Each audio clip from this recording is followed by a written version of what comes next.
શ્રી સ્વામિનારાયણ ભગવાનની જય. અક્ષર પુરુષોત્તમ મહારાજની જય. ગુણાતીતાનંદ સ્વામી મહારાજની જય. ભગતજી મહારાજની જય. શાસ્ત્રીજી મહારાજની જય. યોગીજી મહારાજની જય. પ્રમુખ સ્વામી મહારાજની જય. ગરડા મધ્યના 21મા વચનામૃતની અંદર મહારાજે મુદ્દાની વાત કરી છે. જ્યારે શાસ્ત્રીજી મહારાજનો દોલતરામ કૃપારામ પંડ્યા સાથે સંવાદ થયો એ વખતે શાસ્ત્રીજી મહારાજે એક જ શરત મૂકી હતી કે આટલું જો માન્ય રાખે તો અમારે વડતાલ પાસેથી બીજી કોઈ અપેક્ષા નથી. અમને આટલી મિલકત આપે, અમને આવો હોદ્દો આપે, એવી કોઈ જ અપેક્ષા શાસ્ત્રીજી મહારાજે સેવી નથી. અમે તો સિદ્ધાંત માટે જીવીએ છીએ. એમણે કીધું કે એક જ શરત છે અમારી કે જો આ ગરડા મધ્ય 21 વચનામૃત માન્ય રાખે તો અમે જુદા છીએ જ નહીં, ભેગા જ છીએ. એ ગરડા મધ્ય 21 વચનામૃતમાં મહારાજે શું વાત કરી છે? તો મહારાજ કહે છે કે જેવી રીતે પરોક્ષ ભગવાનના અવતારો થઈ ગયા એનો મહિમા આપણે સમજીએ છીએ, એવી જ રીતે પ્રત્યક્ષ ભગવાનનો મહિમા જો સમજાય અને જેવી રીતે પરોક્ષ ભક્ત કે સંતનો મહિમા સમજે છે એવી રીતે પ્રત્યક્ષ ભક્ત કે સંતનો મહિમા સમજાય તો એને કલ્યાણનો મુદ્દો હાથમાં આવ્યો કહેવાય. પછી મહારાજ કહે છે કે આ વાત આજ સમજો કે લાખ વર્ષ કેડે સમજો. એક વાર કહીએ સમજો કે લાખ વાર કહીએ સમજો, પણ સમજે જ છૂટકો છે.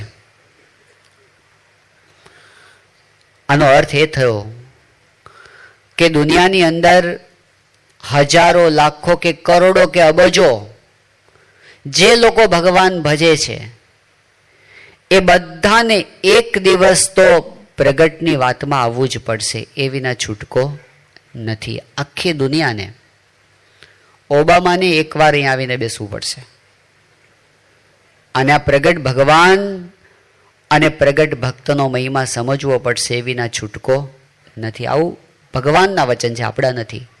સ્વયં શ્રીજી મહારાજનો સિદ્ધાંત. આની જ અંદર બીજા પણ સિદ્ધાંતો મહારાજે સાથે મૂકી દીધા. મહારાજ એમ કહે છે કે આ વાત આજે સમજો તો પણ પ્રગટ ભગવાનને સમજવાથી જ છૂટકો છે, અને લાખ વર્ષ પછી સમજશો તો પણ પ્રગટ ભગવાનને સમજે જ છૂટકો છે. એનો અર્થ એ થયો કે મહારાજ આપણને એક વચન આપી દે છે. કયું વચન? કે લાખ વર્ષ પછી પણ આ પૃથ્વી પર ભગવાન પ્રગટ રહેવાના જ છે, રહેવાના જ છે. નહીંતર ઓળખવાના કોને? મહારાજ કહે છે કે એની ઓળખાણ થાય તો જ કલ્યાણનો મુદ્દો હાથમાં આવે, એનો મહિમા સમજાય તો જ કલ્યાણનો મુદ્દો હાથમાં આવે. પણ હોવા જોઈએ ને. મહારાજે વચન આપી દીધું કે લાખ વર્ષ પછી પણ તમારી સામે પ્રગટ ભગવાનનું સ્વરૂપ હોવાનું જ છે. તો મહારાજનો સિદ્ધાંત, કોઈ પણ વ્યક્તિ વચનામૃત વાંચે સારી રીતે તો પહેલી જ નજરે એને આ વાત દેખાય એમ છે કે વચનામૃતમાં મહારાજ દરેક જગ્યાએ પ્રગટ ભગવાનની જ વાત કરે છે. આકાશમાં અધ્ધર પદ્ધરની વાત કરતા જ નથી. હા, ધામના સ્વરૂપનું વર્ણન કરે, ધામમાં રહેલા સ્વરૂપની દિવ્યતા, એનું ઐશ્વર્ય, એ બધી વાત કરે, પણ તરત બીજું જ વાક્ય એવી લાવીને મૂકી દે, એ જ ભગવાન પૃથ્વી ઉપર પ્રગટ નયન ગોચર થકા વર્તે છે, એમ લાવીને મૂકી દે. તમારા ઈષ્ટદેવ છે, તમારી સેવાને અંગીકાર કરે છે. આ સ્વરૂપમાં ધામમાં રહેલું સ્વરૂપ, એમાં કોઈ ભેદ નથી, એ બંને એક જ છે, એમ કરીને મહારાજ મૂકી દે. તેજને વિશે જે મૂર્તિ છે એ જ આ પ્રત્યક્ષ મહારાજ છે એમ તમે જાણજો, એમ કરીને વાત મૂકી દે. પણ મહારાજનો સોયની પાછળ દોરો ચાલ્યો આવે ને, એક ધારો સિદ્ધાંત મહારાજ ક્યાંય પરોક્ષની વાત કરતા જ નથી. એટલે બીજા શબ્દોમાં કહીએ તો એમ કહેવાય કે વચનામૃત કે શ્રીજી મહારાજનો આ ઉપદેશ એ એવા લોકો માટે જ છે જેના માટે પૃથ્વી પર ભગવાન પ્રગટ છે. જેને એવું નથી માનવું એના માટે વચનામૃત નથી, છે જ નહીં. કારણ કે દર બીજા ત્રીજા વચનામાં મહારાજે ફેરવીને એ જ વાત કરી હોય. આવી વાત તમે પ્રગટની સમજો, નહીતર મુદ્દો હાથમાં નહીં આવે. કાર્યાણીનું 7મું વચનામૃત, એમાં મહારાજ આત્યંતિક કલ્યાણની વ્યાખ્યા કરે છે. મહારાજ કહે છે કે આત્યંતિક કલ્યાણ કોને કહીએ? તો અનંત બ્રહ્માંડોનો પ્રલય થઈ જાય અને પછી જે ભગવાનનું એક અક્ષરધામ બાકી રહે, એ અક્ષરધામની અંદર જે ભગવાનની મૂર્તિ છે એના એ ભગવાન અત્યારે મને પ્રગટ મળ્યા છે. આવી જે દ્રઢ નિષ્ઠા, મહારાજના વચનો ભાર આપવા યોગ્ય છે. મહારાજ કહે કે એવી જે દ્રઢ નિષ્ઠા, એનું જ નામ આત્યંતિક કલ્યાણ છે. મહારાજ એવું નથી કહેતા કે નિષ્ઠા રાખશો તો કલ્યાણ થશે, એવું બધું નહીં. નિષ્ઠા એ જ કલ્યાણ. સમજી લો, તમારે અક્ષરધામ મેળવવામાં કાંઈ બાકી નથી, દેહ છતાં તમે એના અધિકારી થઈ ગયા. જો એટલી પાકી નિષ્ઠા થઈ જાય કે અક્ષરધામમાં જે ભગવાનનું સ્વરૂપ છે એ મને આજે પ્રત્યક્ષ પૃથ્વી ઉપર નયન ગોચર મળ્યું છે, આવી નિષ્ઠાને મહારાજ આત્યંતિક કલ્યાણ કહે છે. શ્રીજી મહારાજે વચનામૃતની અંદર વારંવાર પ્રગટ ભગવાનની વાત કરી, એટલે આ વાત લોકોને થોડી અઘરી તો પડે છે. સામાન્ય રીતે આ દુનિયા કેવી હોય છે? પાળિયાના પૂજક જેવી હોય છે. જે ન હોય એનો મહિમા બધાને ફાવે છે, જે સામે હોય એનો મહિમા આવે એટલે જરા ધ્રાસકો પડે છે. અત્યારે દુનિયાની અંદર જ્ઞાનની વાતો ઘણી થાય, ભગવાનના ચરિત્રોની વાતો પણ ઘણી થાય. બે રીતની, ભક્તિના માર્ગમાં અને જ્ઞાન માર્ગની અંદર લખાય છે પણ ખરું અને બોલાય છે પણ ખરું, પણ નિશાન દઈને વાત દેવાની થાય ને ત્યાં થડકાટ થાય. 2004ની સાલમાં ઘણું કરીને નવેમ્બર મહિનાની અંદર અમદાવાદમાં એક કોન્ફરન્સ થઈ હતી આપણા મંદિરની અંદર, શાહીબાગ મંદિરમાં. અખિલ ભારતીય દર્શન પરિષદ નામની એક સંસ્થા ચાલે છે ભારત કક્ષાએ. એના વિદ્વાનો બધા એ વખતે ત્યાં અમદાવાદ આવ્યા હતા. 5 દિવસનો એમનો કાર્યક્રમ હતો. એ સંસ્થાને 50 વર્ષ પૂરા થતા હતા એ નિમિત્તે ત્યાં આ બધું યોજવામાં આવ્યું હતું અને એમાં આપણે યજમાન પદે રહીને સેવા કરી હતી. તો એમાં 5 દિવસ દરમિયાન એક દિવસ એવો હતો કે એમણે આપણને એવું કીધું હતું કે સ્વામિનારાયણ સંપ્રદાયનો જે સિદ્ધાંત છે તમારા સંતો અમારી સમક્ષ રજૂ કરે. એ દિવસે 2 સેશનની અંદર આખો કાર્યક્રમ થયો હતો. એમાં સવારનું જે સત્ર હતું એ સત્રની અંદર ભગવાનના સ્વરૂપ વિશે વાતો થવાની હતી. તો મહારાજે જે ભગવાનના સ્વરૂપ વિશે સમજણ આપી છે કે ભગવાન સર્વોપરી છે, સર્વ કરતા છે, સાકાર છે અને પ્રગટ છે, એના ઉપર સંતો રજૂઆત કરવાના હતા. તો એમાં જે પ્રગટનો મુદ્દો હતો એના ઉપર પૂજ્ય ભદ્રેશ સ્વામીનું પ્રવચન હતું. એ સભાના સભાપતિ તરીકે બિહારની ભાગલપુર યુનિવર્સિટીના એક પ્રોફેસર હતા જેનું નામ હતું ડૉક્ટર રામજી સિંહ. બહુ વિદ્વાન વ્યક્તિ છે અને દેશ પરદેશમાં ઘણી બધી યુનિવર્સિટીઝની અંદર તત્વજ્ઞાનના પ્રવચનો આપવા માટે જાય છે. પ્રમુખ સ્વામી મહારાજના ખૂબ ગુણાનુરાગી છે. સ્વામીશ્રી સાથે વર્ષોથી 30-40 વર્ષથી પોતે સંપર્કમાં છે. પણ એ સભાની અંદર એ પોતે સભાપતિ તરીકે હતા. હવે ભદ્રેશ સ્વામીને જે પ્રવચન કરવાનું હતું એમનો વિષય હતો ભગવાન પૃથ્વી ઉપર પ્રગટ છે. એટલે એમણે તો ઉપનિષદના આધારે, બ્રહ્મસૂત્રના આધારે, ગીતાના આધારે અને વચનામૃતના આધારે એ પંડિતોની ને પ્રોફેસરોની જે સભા હતી એની વચ્ચે એવું સિદ્ધ કર્યું કે ભગવાન અત્યારે પૃથ્વી ઉપર પ્રગટ છે અને પ્રમુખ સ્વામી મહારાજ દ્વારા પ્રગટ છે. હવે એમના વાત તો એકદમ પ્રમાણસર હોય, શાસ્ત્ર પ્રમાણે હોય, એટલે એમાં તો કોઈ ના ન પાડી શકે. પણ એમનું પ્રવચન પૂરું થયું પછી ડૉક્ટર રામજી સિંહનું પ્રવચન હતું છેલ્લે સમાપનમાં, સત્રના સમાપનમાં. એટલે પોતે ઊભા થયા અને વાત કરી, પણ શરૂઆતથી જ એકદમ પોતે આમ જરા કન્ફ્યુઝ થયેલા હોય, અસ્વસ્થ હોય એ રીતે વાત કરતા હતા. એટલે એમણે કીધું કે હમણાં સ્વામીજીએ વાત કરી કે ભગવાન પ્રગટ હોય આ પૃથ્વી ઉપર, અને આપણે જોઈ શકીએ એવા સ્વરૂપમાં હોય, એ કે આ વાત મને મનાતી જ નથી. જે બ્રહ્માંડોના સર્જનહાર હોય ને એ કે આપણે આંખથી જોઈ શકીએ એવા સ્વરૂપમાં અત્યારે હોય, એ કે એ વાત કેવી રીતે મને નથી મનાતી. લગભગ એમનું આખું પ્રવચન એવું હતું. એ જ્યારે બેઠા ત્યારે ભદ્રેશ સ્વામીએ એમને શ્વેતાશ્વતર ઉપનિષદનો મંત્ર યાદ કરાવ્યો. યસ્ય દેવે પરાભક્તિ યથા દેવે તથા ગુરુ તસ્ય તે કથિતા યર્થઃ પ્રકાશંતે મહાત્મનઃ. આ મંત્રમાં એવું કીધું છે કે જેવી રીતે પરોક્ષ ભગવાનના સ્વરૂપમાં પ્રતીતિ છે, એવી પ્રત્યક્ષ ગુરુરૂપ હરિમાં આવે તો એના સર્વે અર્થની સિદ્ધિ થાય છે. આ વાત મહારાજે અંત્યના બીજા વચનામાં પણ કરી છે. જ્યારે આ વાત કરી ત્યારે એમને કીધું કે આ તો ઉપનિષદનો મંત્ર છે, આને તમે કેમ સમજશો? આમાં તો એવી વાત કરી છે ભગવાન જેવી પ્રતીતિ પ્રત્યક્ષ ગુરુરૂપ હરિમાં આવવી જોઈએ. એ કે ભલે તમે કહો પણ એ મને મનાતું નથી. એનો અર્થ શું થયો? પંડિત હોવું કે પ્રોફેસર થવું કે તત્વજ્ઞાની થવું એ એક બાબત છે, અને પ્રગટ ભગવાનના સ્વરૂપની નિષ્ઠા હોવી ને બીજી બાબત છે. આ દુનિયામાં ઘણા વિદ્વાનો હશે, પ્રોફેસરો હશે, તત્વજ્ઞાનીઓ હશે, પણ આ વાત એના અંતરમાં હા પડે, સાક્ષી હા પડે, એ જુદી વસ્તુ થઈ. દુનિયામાં ઘણા કથાકારો હશે, કદાચ ધર્મગુરુઓ પણ હશે, પણ મેં મારી આંખે ભગવાનને જોયા છે એવું હૃદયથી બોલવું, એવું અંતરથી માનવું, એ સામાન્ય વાત નથી. એ બધાથી મોટી વાત થઈ. એટલે દુનિયા મોટા ભાગે પરોક્ષની પૂજક છે.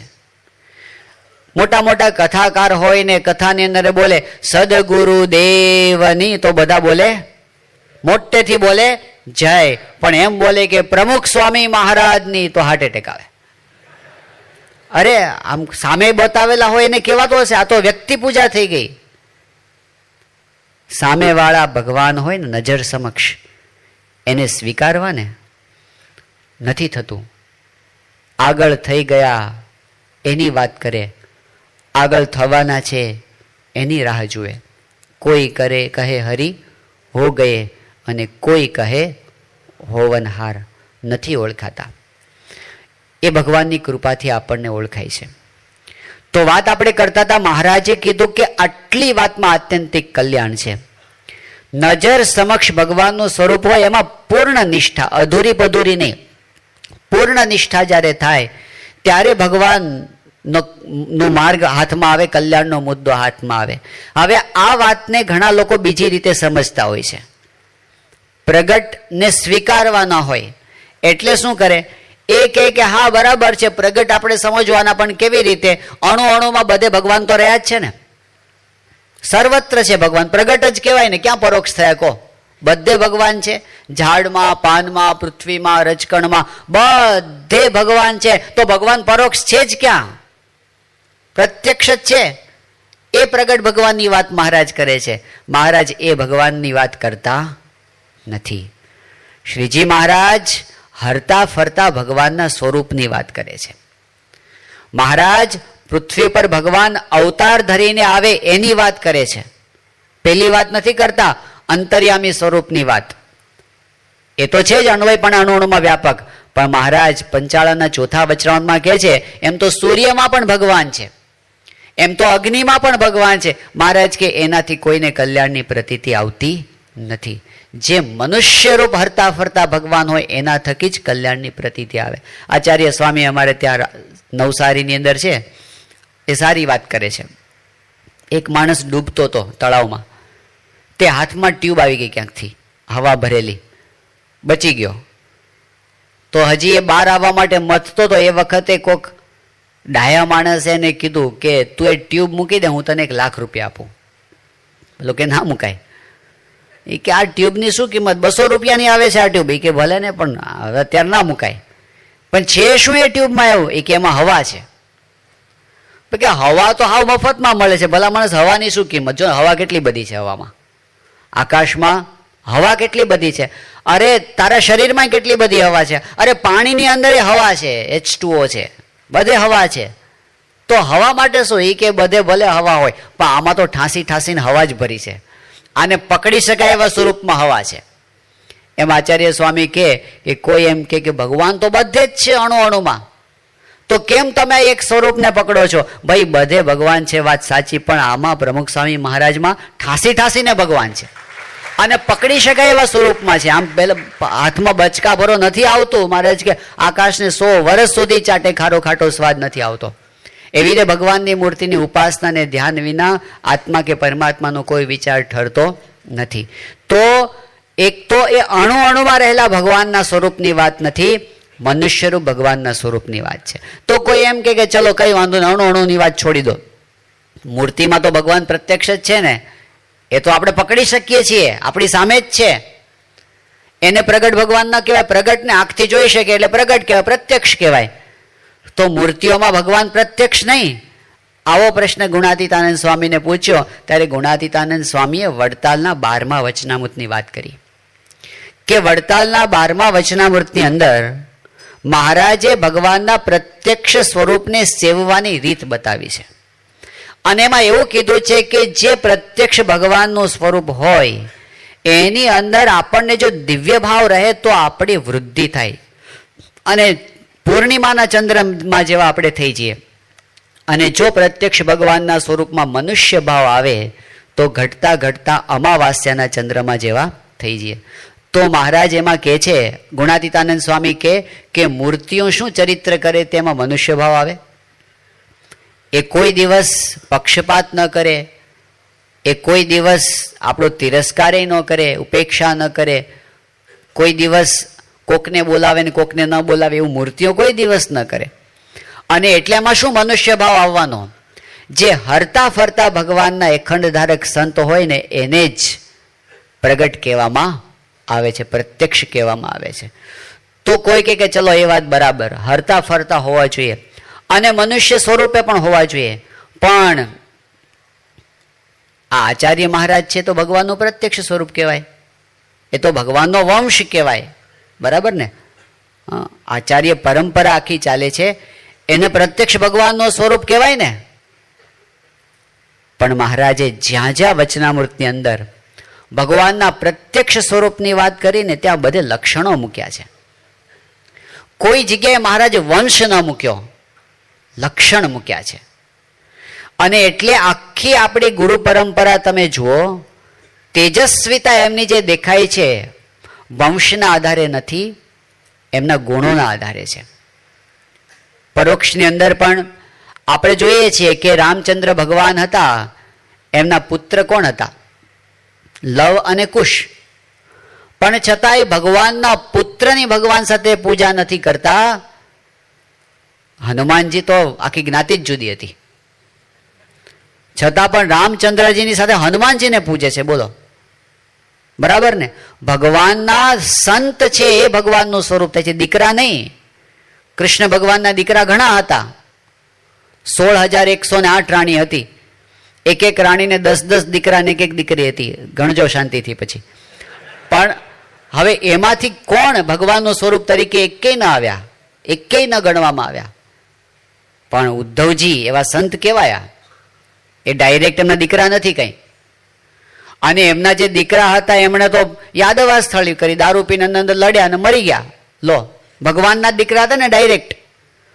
વંશની અંદર એવું નથી હોતું, સંતના ગુણોની અંદર હોય છે. એટલે આપણી આખી ગુરુ પરંપરા જુઓ તમે, શાસ્ત્રીજી મહારાજના વખતનો એવો પ્રસંગ બન્યો કે શાસ્ત્રીજી મહારાજે શુદ્ધ ઉપાસનાના મંદિરો કર્યા, એમનો પ્રતાપ બધે ફેલાવા માંડ્યો, આખી BAPS સંસ્થા એ બધે આમ એકદમ ચારે બાજુ એનો પ્રભાવ વધવા માંડ્યો.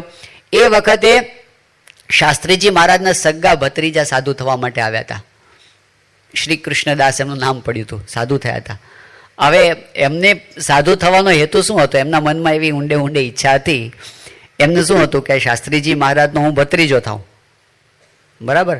શાસ્ત્રીમાં તો સાધુ છે, સાધુને દીકરા તો હોય નહીં. સૌથી નજીકના સગા કોણ કહેવાય? એમનો ભત્રીજો. એટલે આ ગાદી છે ને મને મળે. તો શાસ્ત્રીજી મહારાજને આ વાતની ખબર પડી, તો એ તો એકદમ ચરોતરી ભાષામાં બોલતા હતા. તો શાસ્ત્રીજી મહારાજ કે હેંડતી થાય હેંડતી, આ તો ગુણોની ગાદી છે, વંશની ગાદી નથી. કાઢી મૂક્યા. વંશની ગાદી નથી, આ ગુણોની ગાદી છે. આ ભગવાનને અખંડ ધારણ કરે એવા પાત્રની વાત અહીં થઈ રહી છે. આપણે જાણીએ છીએ કે આચાર્ય રઘુવીરજી મહારાજ બહુ જ મહાન આચાર્ય હતા. એકદમ સદગુણવાળા હતા, નમ્રતાવાળા હતા, વૈરાગ્યવાળા હતા. ગુણાતીતાનંદ સ્વામી એમના વખાણ કરતા કીધું કે રઘુવીરજી મહારાજની ત્યાગની છટા મહારાજ જેવી હતી. આમ એટલો બધો એમનો મહિમા રઘુવીરજી મહારાજનો ગણ્યો છે. સ્વામી કે ધર્મકુળમાં રઘુવીરજી જેવો બીજો કોઈ નહીં થાય એવું બોલી ગયા. એ રઘુવીરજી મહારાજ આટલા સદગુણનિષ્ઠ હતા. પણ આપણે જ્યારે ઇતિહાસ જોઈએ ત્યારે આપણને ખબર પડે ગુણાતીતાનંદ સ્વામી વડતાલ પધાર્યા હતા અને પછી ત્યાંથી આણંદ જવાનું થયું હતું. આચાર્ય મહારાજ સાથે સિગ્રામમાં બેઠા હતા અને એ વખતે બન્યું એવું કે પેલું જે સિગ્રામ હતો આચાર્ય મહારાજનો એમાં પેલા ફૂમતા લગાડેલા, રેશમના ફૂમતા આમ ડેકોરેશનમાં લગાડેલા હોય ને, તો એક ફૂમતું ગુણાતીતાનંદ સ્વામીને ગાલ પર અડ્યું અને સ્વામી તો જે ત્યાગ વૈરાગ્યની એમની છટા હતી, ગુણાતીતાનંદ સ્વામી બોલ્યા, એ તો આચાર્ય મહારાજને કહી દે, એ કે આ ફૂમતા ગાલે બકીઓ ભરતા હોય એમાં ભગવાન ક્યાંથી ભજાય. એટલે એકદમ રઘુવીરજી મહારાજને અંતરદ્રષ્ટિ તો થઈ.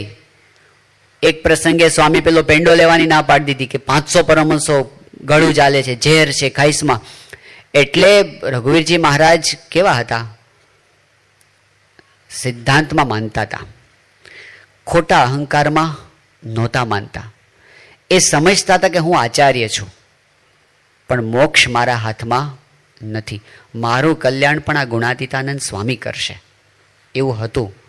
અને એટલે એણે અહંકાર ન કર્યો. ગુણાતીતાનંદ સ્વામીની પાસે નિષ્કપટ થયા. રઘુવીરજી મહારાજ નાની ઉંમરમાં ઘરભંગ થયા હતા અને એમને બીજા કહેતા હતા કે તમે લગ્ન કરો બીજા. એટલે સ્વામીને એમને પ્રશ્ન પૂછ્યો કે સ્વામી મને બધા બહુ આગ્રહ કરે છે કે તમે બીજા લગ્ન કરો તો મારે શું કરવું, એવું ગુણાતીતાનંદ સ્વામીને પૂછ્યું. તો ગુણાતીતાનંદ સ્વામી કે આપની શું મરજી છે?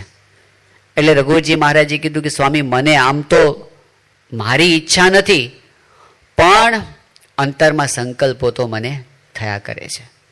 નિષ્કપટ ભાવ જુઓ. આચાર્ય મહારાજ છે પણ એ સમજે છે કે ભગવાન અહીંયા છે એટલે પોતે હાથ જોડીને કીધું કે સ્વામી મને સંકલ્પો પીડે છે. પછી એમણે ગુણાતીતાનંદ સ્વામીને કીધું કે સ્વામી મને એવી મૂંઝવણ રહ્યા કરે છે કે મારી આ ગ્રંથિઓ ક્યારે ગળશે. ગુણાતીતાનંદ સ્વામી કે મહારાજ જો તમે તીર્થવાસી થઈને જુનાગઢ આવો અને તમારી બધી ગ્રંથિઓ હું ન ગાળી નાખું તો મારું નામ ગુણાતીત નહીં.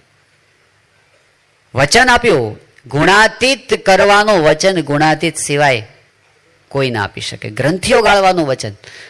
યોગીજી મહારાજ ધામમાં ગયા પછી ગોંડલમાં શાસ્ત્રીજી મહારાજના ઓરડાની અંદર સવારે પ્રમુખ સ્વામી મહારાજ દર્શન કરવા માટે પધાર્યા અને સ્વામીશ્રી પ્રદક્ષિણા કરતા હતા.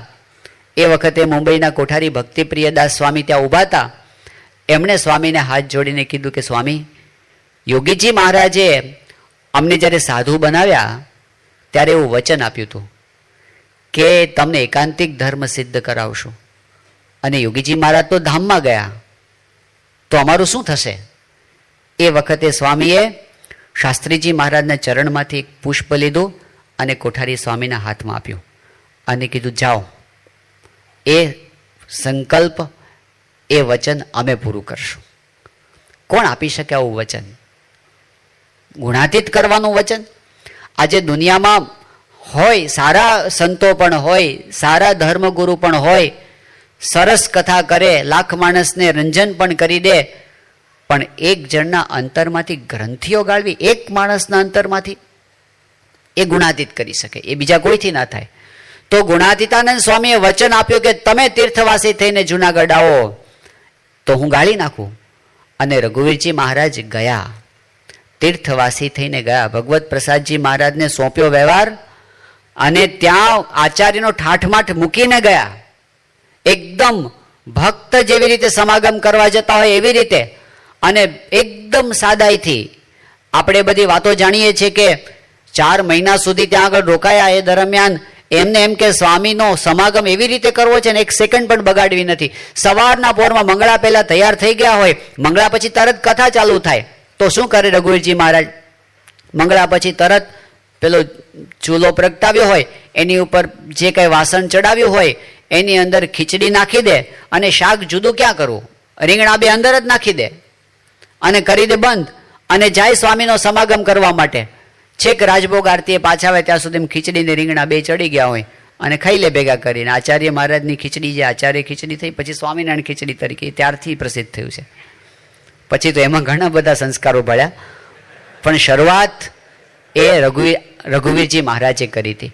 પણ સ્વામીનો સમાગમ કર્યો અને એમની ગ્રંથિઓ ગળી. કહેવાનો અર્થ શું છે કે ભલે આચાર્ય મહારાજ એ પોતે સંસ્થાના ધણી કહેવાતા, પણ એને એટલી ખબર હતી કે આ વ્યાવહારિક પદ છે. આચાર્ય પદ કેવું છે? વ્યવહારિક, મોક્ષનું પદ નથી. મોક્ષ માટે તો મારા અંતરના દોષો ટાળવા માટે તો મારે પણ ગુણાતીતનો આશરો કરવો પડે. આચાર્ય વિહારલાલજી મહારાજ એવા સારા આચાર્ય હતા, ખોટા અહંકારી નહોતા. તો એમણે ભગતજી મહારાજ પાસે નિષ્કપટ થયા ખાનગીની અંદર અને એમણે કીધું કે મને તમારી જેમ ભગવાન ભજવાનું સુખ આવે એવું કરી આપો. ભગતજી મહારાજે એમને વચન આપ્યું હતું અને કીધું કે હું તમારી એવી સ્થિતિ કરીશ, હું 18,000 માળા તમારા માટે કરીશ, એવું ભગતજી મહારાજે કીધું હતું. યોગીજી મહારાજ સારંગપુરમાં બિરાજમાન હતા અને આચાર્ય આનંદ પ્રસાદજી મહારાજ એ ત્યાં જૂના મંદિરની વાડી હતી ત્યાં બિરાજમાન હતા. યોગીજી મહારાજ એમને મળવા માટે ગયા. એ વખતે યોગી બાપાની તો રીત હતી, યોગી બાપા દંડવત કરે તો એમને કીધું કે તમે રાખો. પછી આનંદ પ્રસાદજી એકદમ બોલવા માંડ્યા. એમણે કીધું કે જોગી મહારાજ આજ ભગવાન સ્વામિનારાયણ આપકે પાસે. બોલી ગયા, આજ ભગવાન સ્વામિનારાયણ આપકે પાસે. એ છે હિન્દી મિશ્રિત ગુજરાતી બોલતા. આનંદ પ્રસાદજી પોતે ત્યાં ઘણું રહેલા હતા ઉત્તર ભારતમાં. એટલે તો સંત પાસે સાચા અર્થની અંદર ભગવાન છે. હવે પ્રશ્ન એનાથી આગળ એ થાય કે સંતની અંદર ભગવાન છે તો સંતોય બહુ છે. સંત ભગવાનનું સ્વરૂપ તો સંતોય ઘણા બધા છે. એ કે એમને એમાં જે સદગુણો વાળા સંત હોય ને એની વાત થાય છે. તો બીજો પ્રશ્ન, સદગુણ વાળા ઘણા બધા છે. ધર્મ, જ્ઞાન, વૈરાગ્ય, ભક્તિ આવા ગુણો વાળા પણ ઘણા સંતો સંપ્રદાયની અંદર મહારાજના વખતમાં પણ હતા અને અત્યારે પણ છે. એની સ્પષ્ટતા યોગીજી મહારાજે આપણી સમક્ષ એકદમ ક્લિયરલી કરી છે. આ વચનામૃત ગ્રંથ છે એના આરંભની અંદર યોગીજી મહારાજના હસ્તલિખિત આશીર્વાદ છે. એમાં યોગી બાપાએ એક વાત, એક સરસ ચોખવટ કરી છે કે વચનામૃતની અંદર જ્યાં મહારાજે મોક્ષનો દ્વાર સંત કયા છે એ સંત બીજા કોઈ નહીં પણ અનાદિ મૂળ અક્ષર ગુણાતીતાનંદ સ્વામીને જ કયા છે. મોક્ષનો દ્વાર એટલે ગુણાતીત સંત, મોક્ષનો દ્વાર એટલે અક્ષર બ્રહ્મ. બીજા બધા સંત એ કદાચ એવી સ્થિતિને પામે ધીમે ધીમે તો પણ અક્ષર બ્રહ્મ થકી પામે, પણ અનાદિ જે ગુણાતીત છે એ તો ગુણાતીતાનંદ સ્વામી, ભગતજી મહારાજ, શાસ્ત્રીજી મહારાજ, યોગી બાપા અને પ્રમુખ સ્વામી મહારાજ અનાદિ ગુણાતીતની પરંપરા છે. આ વાત ન સમજાણી હોય તોય ઘણી બધી ગરબડ રહી જાય. વચનામૃતની અંદર મહારાજે ઘણી જગ્યાએ આવી વાત કરી. મહારાજે અંત્યના 16મા વચનામૃતમાં એક સરસ વાત કરી છે. શ્રીજી મહારાજે કીધું કે ભગવાનનું પ્રગટ સ્વરૂપ આપણને જે મળ્યું હોય એમાં અનન્ય ભાવથી જોડાવું, પતિવ્રતાની ટેક રાખીને જોડાવું. અંત્યના 16માં પછી મહારાજ શું કહે છે કે પોતાને જે પ્રત્યક્ષ ભગવાનનું સ્વરૂપ મળ્યું એમાં જે અનન્ય ભાવથી જોડાયો હોય એને બીજા મુક્ત સાધુની અંદર પણ હેત ન થવું જોઈએ. જેવું પોતાને પ્રત્યક્ષ ભગવાનનું સ્વરૂપ મળ્યું એમાં હેત થાય એવું બીજા મુક્તની સાથે પણ હેત ન થવું જોઈએ. મુક્ત સ્થિતિની વાત છે, અક્ષર મુક્તની સ્થિતિ, એમાં પણ એવું હેત કરવું નહીં. તો વચનામૃતની અંદર મહારાજે મુક્ત સાધુમાં પ્રેમ કરવાની ના પડી, ભગવાનના પ્રગટ સ્વરૂપમાં જોડાવાની વાત કરી. તો પ્રશ્ન એ છે કે મહારાજે ઘણી જગ્યાએ એવું કીધું કે સંતમાં અનન્ય હેત કરવું, એનું શું સમજવું? વડતાલનું 11મું વચનામૃત એમાં મહારાજ એમ કહે છે વડતાલના 11માં કે સત્પુરુષની સાથે દ્રઢ પ્રીતિ કરવી, એવું કીધું છે, દ્રઢ પ્રીતિ. અને મહારાજે અંત્યના 29માં એ વાત કરી કે જેવું ભગવાન સાથે હેત થાય છે ને એવું સંત સાથે હેત કરી દેવું. તો અંત્યના 16માં મુક્ત સાધુ સાથે હેત કરવાની ના પાડી અને બીજી ઘણી બધી જગ્યાએ સત્પુરુષમાં હેત કરવાની વાત કરી.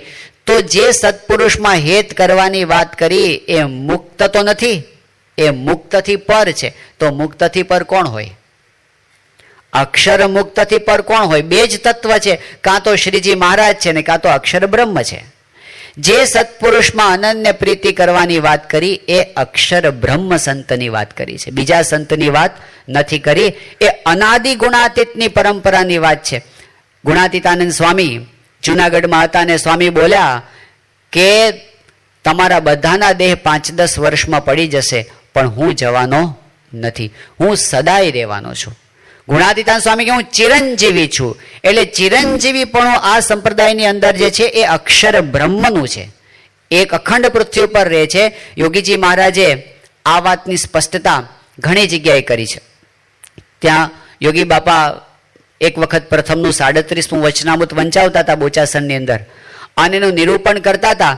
ત્યારે યોગી બાપા કીધું કે અનાદિ ગુણાતીત અને શ્રીજી મહારાજ એ સદાય પૃથ્વી ઉપર પ્રગટ રહે છે.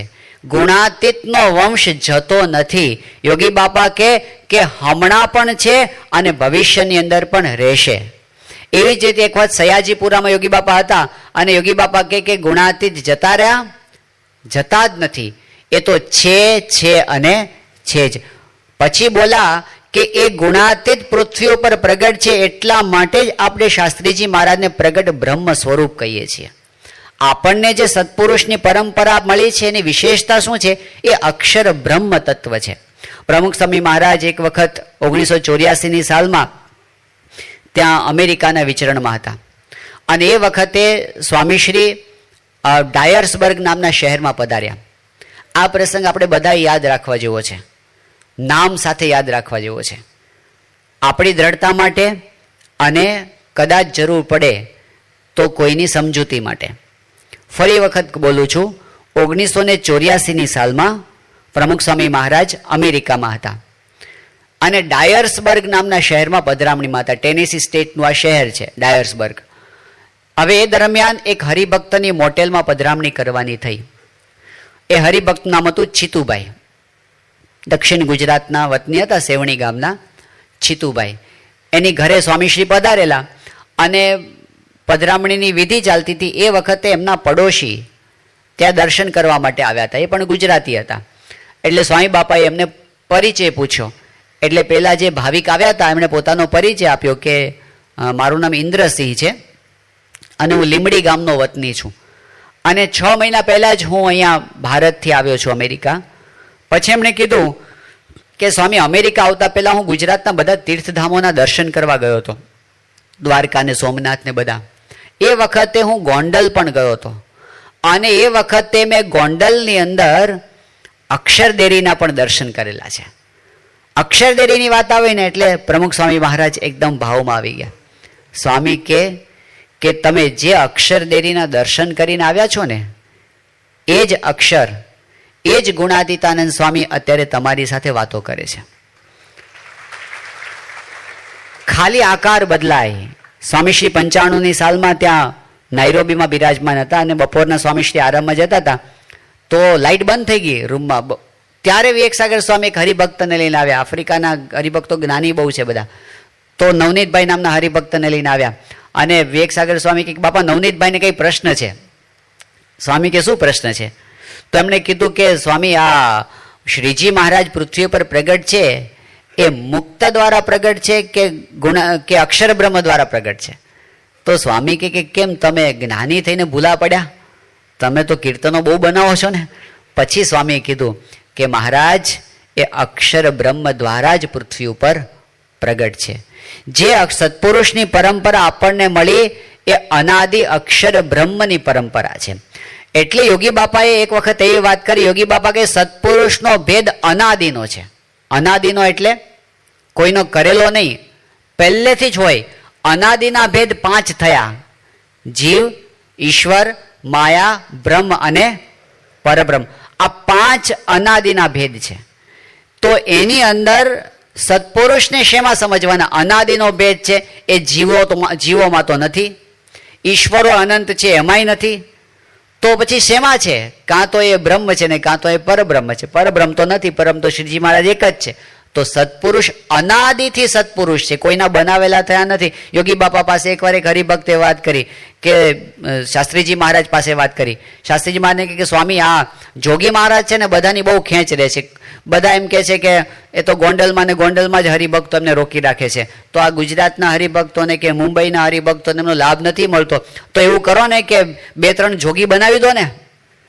તો યોગીજી શાસ્ત્રીજી મહારાજ એકદમ ભાવમાં આવીને બોલ્યા, શાસ્ત્રીજી મહારાજ કે જોગી એ કાંઈ કોઈના બનાવ્યા બનતા નથી, એ તો અનાદિના જોગી છે, એ અક્ષરધામમાંથી આવેલા છે. યોગી બાપાએ યોગી ગીતામાં વાત કરી છે કે સત્પુરુષનો ભેદ અનાદિનો છે, કર્મે કરીને સત્પુરુષ નિપજતા નથી, કોઈના બનાવ્યા બનતા નથી. એટલે યોગી બાપા એક જગ્યાએ એવું બોલ્યા કે ગુણાતીત તો એક જ, બીજા કોઈ મેળે માવજીભાઈ થઈ શકતા નથી. શ્રીજી મહારાજ પંચાળામાં બિરાજમાન હતા અને એ વખતે પ્રસંગ એવો બન્યો કે મહારાજે બધા સંતોને તિલક કરીને આવવાનું કીધું, પણ કોઈને બહુ ફાવ્યું નહીં. એટલે મહારાજે ગુણાતીતાનંદ સ્વામીને આગળ બોલાવ્યા અને ગુણાતીતાનંદ સ્વામીના ભાલમાં મહારાજે તિલક કર્યું. અને પછી મહારાજ શું બોલ્યા, હું જેવો કોઈ ભગવાન નહીં અને આ જેવા કોઈ સાધુ નહીં, હું જેવો કોઈ ભગવાન નહીં અને આ જેવા કોઈ સાધુ નહીં. આ વાક્યને બરાબર સમજવાની જરૂર છે. મહારાજે એ વખતે વાત કરે છે જ્યારે એ સભાની અંદર ગોપાળાનંદ સ્વામી, મુક્તાનંદ સ્વામી, નિત્યાનંદ સ્વરૂપાનંદ સ્વામી, વ્યાપકાનંદ સ્વામી, આવા બધા ધુરંધરો બેઠા હતા.